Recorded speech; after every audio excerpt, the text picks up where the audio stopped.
What's up, guys? Gabriel Varga here. I had a fantastic question very recently which I want to address today, and that is if Rach is in her fighting stance and I decide with my foot on the round kick I want to target her body.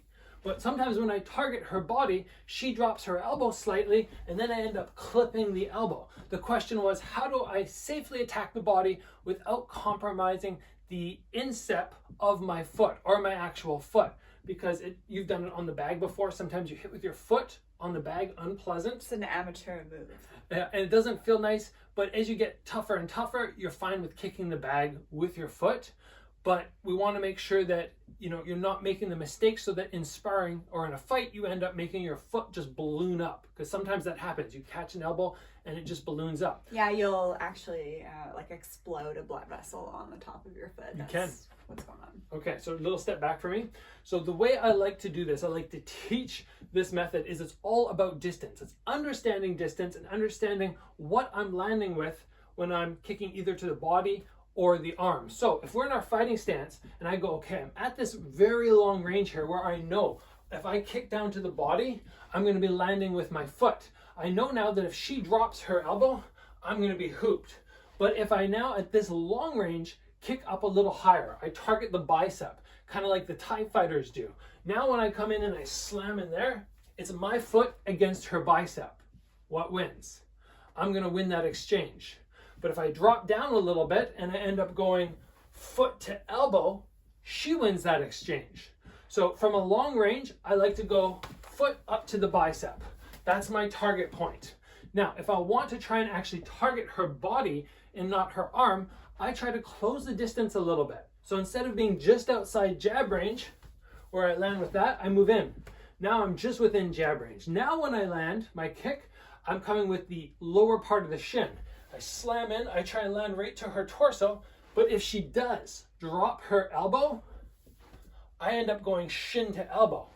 And now who wins that exchange? Shin to elbow, I win.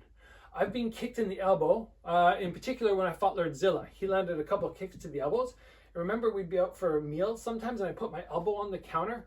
Bad manners apparently.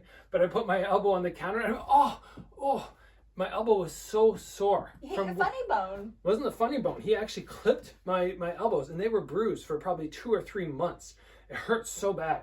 Now I don't notice it in the fight, but I'm sure his leg was fine the day after. So if you want to target the body, you see hands up really high. You're going, okay, those hands are up. I'm taking that body. But you're way out of range and you go to launch your round kick and she drops an elbow, this could hurt you a lot more. So if you see the elbows high, try and close the range with the jab, and her elbows are still high because she's going to try and protect her head. Now I use that shin and I slam it into the body. Now that's really going to hurt her. Yeah, she could try and catch it. All right, that's going to hurt. It's going to keep me safe. If I'm at a long range or I'm outside of jab range and I go, I don't really want to risk hitting the body, then I slam up to the arm or maybe up to the head. I target that bicep and I just try and rock them over. Anyway, guys, this is my take on when you should target the body, how you safely target the body, and how you avoid having your foot or the instep of your foot slam into an elbow and then you're hobbling around the next week. I have a little Q&A. Oh, yeah? What about shin conditioning and forearm conditioning? Shin conditioning, I've talked about shin conditioning before. It's not one of those things that you need to get a hammer out and bang your shin. Just kick the tie pads, kick the bag. When you first started, I remember... Yeah, those heavy low kick bags. Those heavy low kick bags. You'd hit them and you'd go, oh, and then bit by bit, you're like, oh, it doesn't hurt as much anymore. Yeah, to the effect that I sliced my shin open once. Yeah. I could see my bone and I didn't really feel it that much. She fell on concrete. She wasn't in the gym. She fell on concrete when we were out running. Draws. Yeah, and she hurt herself and she was like, oh, that's my bone, and she didn't freak out. I mean, I probably would have been freaking out even with my conditioning. And then for the forearms, I think it's just a matter, again, of sparring when you're going to get kicked. Take the impact, take it bit by bit, gradually.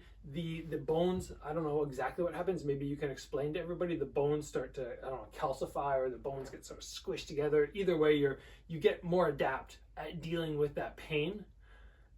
Is that how you would explain it? Well, it's when you work out, you are creating some resistance and minor micro injuries for your bones. Yeah. So it can actually help to thicken up your bones. You may get some little bone spurs, but I think it can come down to just desensitization Yeah, on like that makes sense. a nervous level, Yeah. nervous system level. That's good. All right, so guys, anyway, if you're trying to land to the body, land with your shin from a closer range. If you're not at that range, target the bicep, beat that arm up, and you will win that exchange. Guys, I hope you enjoyed the episode. If you did, give it a like. If you haven't already, get subscribed. Train hard, guys. I'll see you back here soon for another video.